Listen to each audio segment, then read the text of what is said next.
Welcome to Civil Service IAS, your go-to YouTube channel for all things related to the Indian Administrative Service.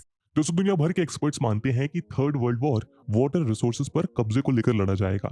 1993 से 2000 तक world bank के vice president रहे doctor Ismail सेरा गिल्डन ने कहा था कि 21st सेंचुरी में वॉर पेट्रोल और ऑयल के वेल्स के लिए नहीं बल्कि वाटर सोर्सेज पर अधिकार जमाने के लिए लड़ा जाएगा। और उनकी ये बात इस दौर में सच होती नजर भी आ रही है। इस समय दुनिया भर के कई देश पानी को लेकर एक दूसरे से टकरा रहे हैं, जैसे नील नदी के पानी को लेकर चल रहा इजिप्ट इथियोपिया कॉन्फ्लिक्ट, टिग्रिस नदी को लेकर चल रहा टर्की इराक संघर्ष, या ब्रह्मपुत्र को लेकर चल रही इंडिया चाइना की टेंशंस। ऐसे ही इंडिया में भी कई स्टेट्स के बीच पानी को लेकर पॉलिटिकल वॉर चल रहा है, जैसे रवि और ब्यास को लेकर पंजाब हरियाणा और राजस्थान, और कृष्णा नदी को लेकर महाराष्ट्र कर्नाटक और आंध्र प्रदेश के बीच ऑनगोइंग पॉलिटिकल वॉर। सभी का कहना है कि उनके पास डोमेस्टिक और एग्रीकल्चर पर्पसेस के लिए रिक्वायर्ड वाटर की इनसफिशिएंसी है, जो इन सभी कॉन्फ्लिक्ट का प्राइम रीजन है। ऐसे ही कुछ water insufficient region northern Karnataka के इलाकों में भी शामिल है, जहां ड्रिंकिंग वाटर प्रॉब्लम को सॉल्व करने का प्रयास पिछले कई दशकों से चल रहा है, लेकिन अभी भी कोई खास सफलता हाथ नहीं लगी।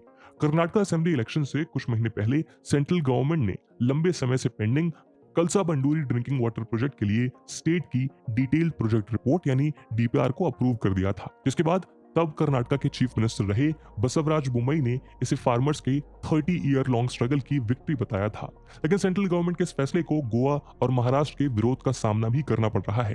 दरअसल कलसा बंडूरी प्रोजेक्ट का aim drought hit northern Karnataka के 13 टाउन्स के लिए ड्रिंकिंग वाटर की फैसिलिटी प्रोवाइड कराना है। सेंट्रल गवर्नमेंट से इस प्रोजेक्ट के डीपीआर को अप्रूवल मिलने के बाद 29 मार्च 2023 को कर्नाटका गवर्नमेंट ने कलसा बंडूरी स्कीम के इम्प्लीमेंटेशन के लिए टेंडर्स रिलीज किए थे। ये बिडिंग 21 अगस्त 2023 तक ओपन रहेगी। बंडूरी नाला के लिए टेंडर की वैल्यू 542 करोड़ रुपीस है और कलसा के लिए इसकी वैल्यू 412 करोड़ रुपीस। वहीं कर्नाटका गवर्नमेंट ने कलसा बंडूरी प्रोजेक्ट के लिए national wild life board (NWD) और ministry of environment, forest and climate change को एक रिवाइज प्रपोजल सबमिट किया है। और अब वो 26.92 हेक्टेयर फॉरेस्ट लैंड को नॉन फॉरेस्ट पर्पसेस के लिए डाइवर्ट करने की परमिशन के लिए सेंटर क्लियरेंस का इंतजार कर रहा है। ये forest land Bhimgarh wild life sanctuary के अंडर आता है, जो several endangered species of flora और फौना का घर है। इसके चलते इस प्रोजेक्ट को लेकर एनवायरमेंटल कंसर्न्स बढ़ते जा रहे हैं। इसीलिए दोस्तों आज के इस डिस्कशन में हम कलसा बंडूरी वाटर प्रोजेक्ट के बारे में चर्चा करेंगे, जहां इस वीडियो में हम प्रोजेक्ट को डिटेल में समझेंगे और इसको लेकर दूसरे स्टेट्स में क्यों विरोध है इसको भी जानेंगे। दोस्तों कलसा बंडूरी प्रोजेक्ट का मकसद ड्रॉट हिट नॉर्दर्न कर्नाटका के 13 टाउन्स के लिए ड्रिंकिंग वाटर की फैसिलिटी प्रोवाइड कराना है। साथ ही इससे इस रीजन के फार्मर्स की इरिगेशन प्रॉब्लम भी सॉल्व होगी। कलसा बंडूरी प्रोजेक्ट महादाई रिवर के वाटर को कर्नाटका के 4 ड्रॉट प्रोन डिस्ट्रिक्ट में डाइवर्ट करने वाला कर्नाटका गवर्नमेंट का लॉन्ग पेंडिंग इनिशिएटिव है। ये डिस्ट्रिक्ट बेलागावी, धारवाड़, बागलकोट और गदग है। इस प्रोजेक्ट में महादाई रिवर की 2 ट्रिब्यूटरीज कलसा और बंडूरी पर बैराजेस का कंस्ट्रक्शन करना और पाइपलाइंस के थ्रू वाटर चैनलिंग करना शामिल है। दरअसल ये रीजन्स इंडिया में राजस्थान के बाद सेकंड मोस्ट एरिड यानी शुष्क क्षेत्र हैं। यही वजह है कि इन प्रॉब्लम्स के सॉल्यूशन के लिए कलसा बंडूरी प्रोजेक्ट का प्रस्ताव सामने आया था। इस प्रोजेक्ट को अप्रूवल मिलने से कर्नाटका को ड्रिंकिंग और इरिगेशन पर्पसेस के लिए 1.5 टीएमसी फीट यानी 1000 मिलियन क्यूबिक फीट पानी मुहैया होगा और 2.18 टीएमसी फीट पानी को भंडूरा और 1.72 टीएमसी फीट को कलसा डैम्स में डाइवर्ट किया जा सकता है। साउथ कर्नाटका में जिस तरह कावेरी रिवर की इंपॉर्टेंस है, उसी तरह महादई का नॉर्दर्न डिस्ट्रिक्ट के लोगों से एक स्ट्रॉन्ग कनेक्शन है। यही वजह है कि इस रिवर के वाटर डिस्ट्रीब्यूशन पर लास्ट फ्यू डिकेड से कई एजिटेशंस हुए हैं।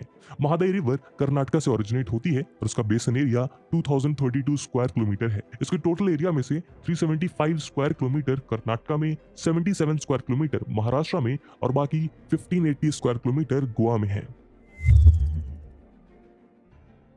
कलसा बंडूरी प्रोजेक्ट से कर्नाटका के करीब 16 लाख लोगों के पॉपुलेशन वाले करीब 13 टाउन्स में ड्रिंकिंग वाटर प्रोवाइड होगा।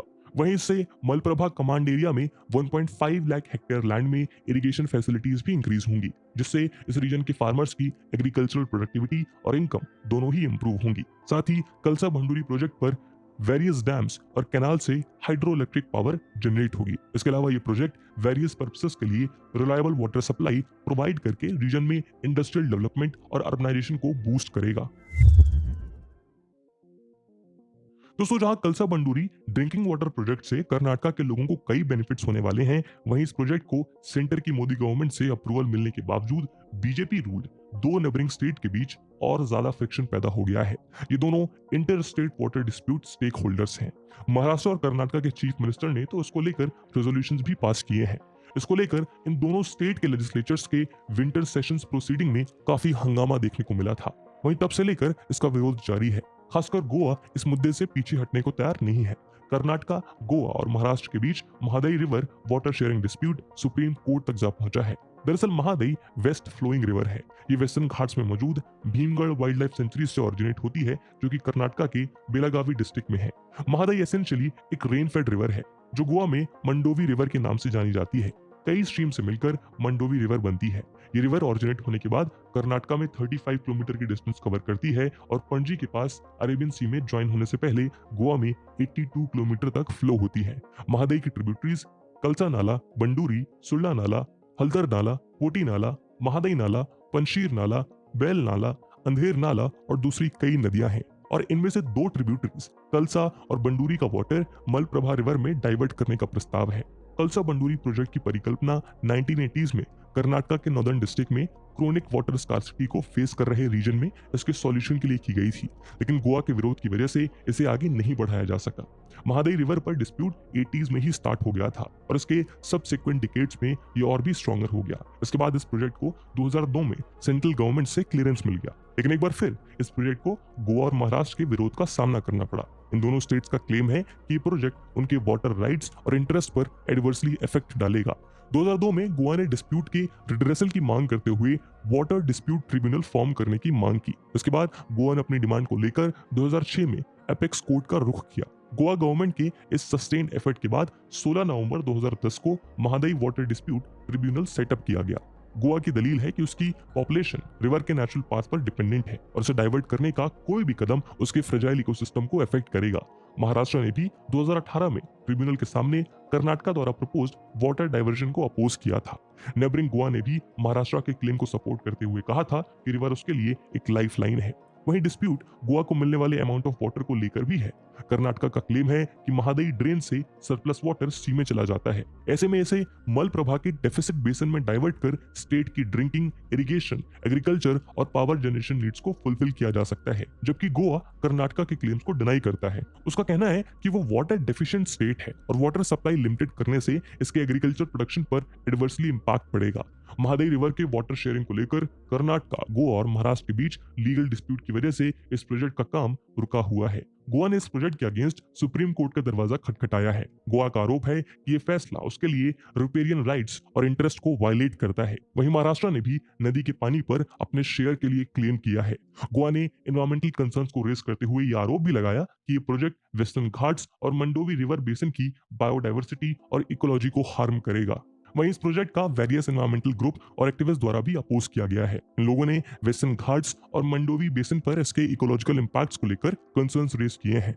उनका तर्क है कि ये प्रोजेक्ट रीजन की बायोडाइवर्सिटी, हाइड्रोलॉजी, जियोमॉर्फोलॉजी और क्लाइमेट को अफेक्ट करेगा। यही वजह है कि इस प्रोजेक्ट को land acquisition, forest clearance, cost escalation और फंड एलोकेशन जैसे टेक्निकल और फाइनेंशियल हर्डल्स को फेस करना पड़ रहा है। भले ही कर्नाटका असेंबली इलेक्शन से पहले सेंट्रल गवर्नमेंट ने कलसा बंडूरी प्रोजेक्ट को अपनी मंजूरी दे दी थी, बावजूद इसके इस प्रोजेक्ट को सेंट्रल और स्टेट गवर्नमेंट से वेरियस क्लियरेंसेस और अप्रूवल्स हासिल करने में देरी का सामना करना पड़ रहा है।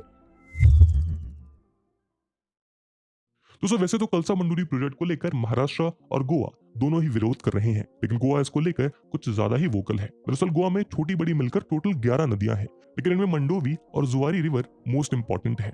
मंडोवी रिवर इसलिए भी स्पेशल है क्योंकि गोवा की मोस्ट ऑफ द रिवर्स का वाटर सॉल्टी है, लेकिन मंडोवी का वाटर स्वीट है। इसलिए ये गोवा के लोगों के लिए ड्रिंकिंग वाटर का बिगेस्ट सोर्स स्वीट है। लिए ड्रेस रिवर है, जिस वजह से इसका water level time to time increase और डिक्रीज होता रहा है। बारिश की वजह से जून टू अक्टूबर इस रिवर का वाटर लेवल बेहतर बना रहता है, लेकिन बाकी समय इसका वाटर लेवल कम होने लगता है। ऐसे में यदि नए प्रोजेक्ट के अंडर कर्नाटका गवर्नमेंट वाटर का फ्लो डाइवर्ट करती है तो उसका डायरेक्ट इफेक्ट गोवा के लोगों पर पड़ेगा और यहाँ वाटर क्राइसिस होगी। यही वजह है कि गोवा के चीफ मिनिस्टर प्रमोद सावंत का कहना है कि यहाँ लड़ाई हर एक बूंद के लिए लड़ी जाएगी। वैसे तो गोवा अपने ब्यूटीफुल बीचेस के लिए जाना जाता है, लेकिन मंडोवी रिवर इसकी रियल लाइफलाइन है। अरेबियन सी में मिलने से पहले नेरुल एरिया में इस नदी में बड़ी संख्या में बोट्स नजर आती हैं। हर दिन करीब 5000 बोट से फिशरमैन मंडोवी रिवर में फिशिंग के लिए जाते हैं, जिससे उनकी रोजी रोटी चलती है। मंडोवी रिवर गोवा में एग्रीकल्चर से लेकर ट्रांसपोर्ट तक के बहुत काम आती है। वहीं मंडोवी रिवर पर बड़े बड़े कैसीनो क्रूजेस कई सालों से अपना डेरा डाले हुए हैं, जिनसे गोवा को मॉनेटरी बेनिफिट्स होते हैं। कलसा बंडूरी प्रोजेक्ट कर्नाटक के लोगों के लिए लॉन्ग अवेटेड ड्रीम है। वहीं ये देश में inter state river water sharing और मैनेजमेंट के लिए एक टेस्ट केस भी है। यदि इस प्रोजेक्ट को फेयर, ट्रांसपेरेंट और सस्टेनेबल मैनर में इंप्लीमेंट किया जाए तो ये win win situation for all यानी सभी के लिए फायदे का सौदा हो सकता है। कलसा बंडूरी प्रोजेक्ट को लेकर कर्नाटक, गोवा और महाराष्ट्र के बीच वाटर डिस्प्यूट के समाधान के लिए 2010 में form Mahadayi water dispute tribunal MWDT के फैसले के अकॉर्डिंग ही प्रोजेक्ट को इंप्लीमेंट करना होगा। इसके अलावा प्रोजेक्ट को बाय लॉ सेंट्रल और स्टेट गवर्नमेंट से सभी मैंडेटरी और स्टैट्यूटरी क्लियरेंसेस हासिल करने होंगे। इसमें forest conservation act of 1981, environment protection act of 1985, wild life protection act of 1972, national green tribunal act of 2010 और दूसरी सभी मंजूरी शामिल हैं। वहीं central water commission CWC, ministry of environment, forest and climate change और मिनिस्ट्री ऑफ जल शक्ति की नॉर्म्स और गाइडलाइंस को कंप्लाई करना होगा। इसके अलावा ये integrated water resource management IWRM approach adopt करना होगा, जो वाटर यूजेस और मैनेजमेंट के सोशल, इकोनॉमिक और एनवायरमेंटल एस्पेक्ट्स पर विचार करता हो। साथ ही ये इंश्योर करना होगा कि वाटर डाइवर्जन का गोवा और महाराष्ट्र में डाउनस्ट्रीम यूजर्स और इकोसिस्टम पर एडवर्सली इफेक्ट ना पड़े। वहीं वेस्टेज और लॉसेस ऑफ वाटर को रिड्यूस करने के लिए वाटर कंजर्वेशन और एफिशिएंसी मेजर्स अडॉप्ट करना होगा। साथ ही वाटर के ऑल्टरनेटिव सोर्स जैसे rain water harvesting, ground water recharge और डीसैलिनेशन को एक्सप्लोर करना होगा।